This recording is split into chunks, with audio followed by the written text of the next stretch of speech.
I've got 6 kids. Amanda and I have 6 kids. Oldest is 16, my youngest is 5. My oldest is mildly autistic.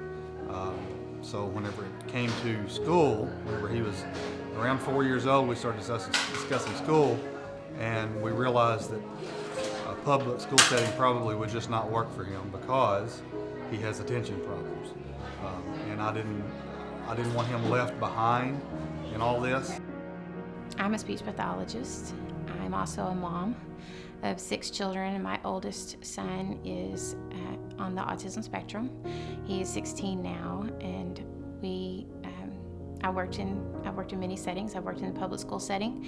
I've worked in private clinics and learned a lot through that journey of what it looks like to try to make a child fit to an educational atmosphere that wasn't right for him.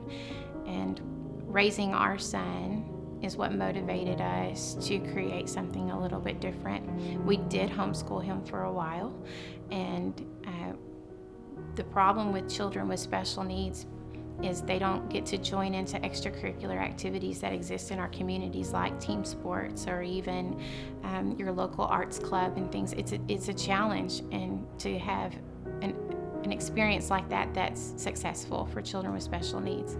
And so we feel that the best thing we can give them is a daily education that fits their needs, where they feel like they're having fun and they are equipped with the support that they need to learn. I had about 7 kids, all on the autism spectrum, that were basically homebound because of their behavior and the anxieties that they had going to schools. Even couldn't go to clinics locally to get all of their therapies. So they were basically down to just getting the hour of speech therapy a day here and there that I could give them, and we knew that they needed more. And so we developed a cooperative for them where they could all come together. We started this in our own home. We took in our carport and made it to a classroom and hired an occupational therapy assistant, a physical therapy assistant, and with just us 4 individuals and 7 kids, we just started giving them a little bit of an educational opportunity to socialize with one another and still get their therapies that they needed. And we wanted to give a break to their parents, and we wanted the kids to have a really natural social experience that they weren't able to get because of their disabilities. And then our phone started ringing, and we started hearing from parents with lots of different needs. So about half of our kids here have been through the foster care system.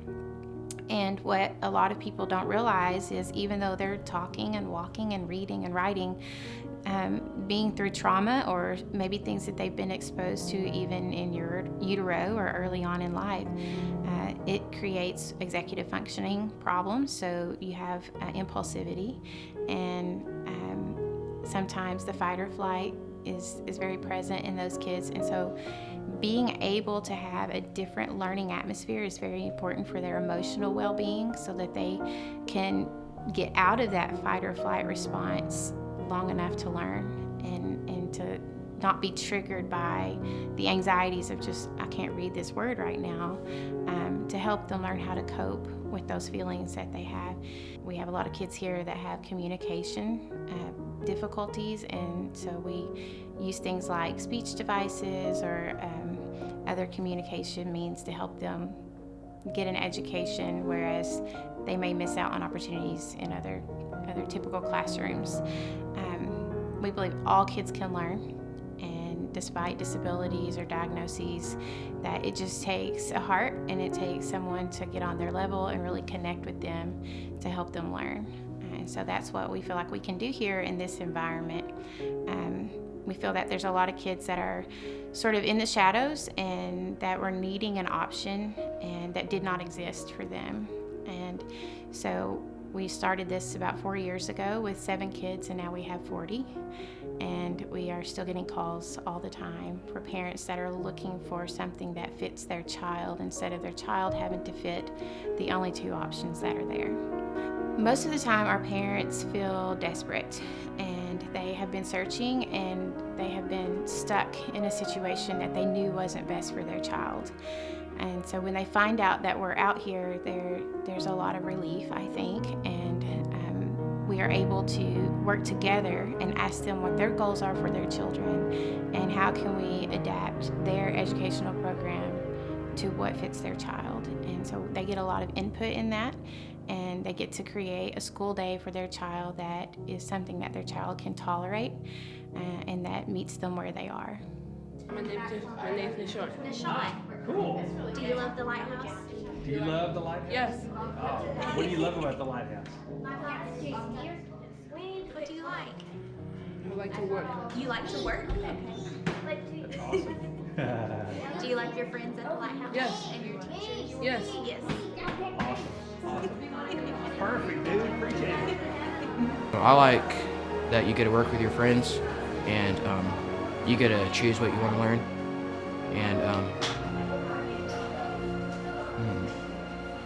I just like everything about it. There needs to be options for these families.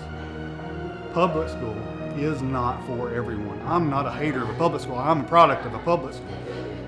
But I know public school does not work for every family. I know that 100% without a doubt.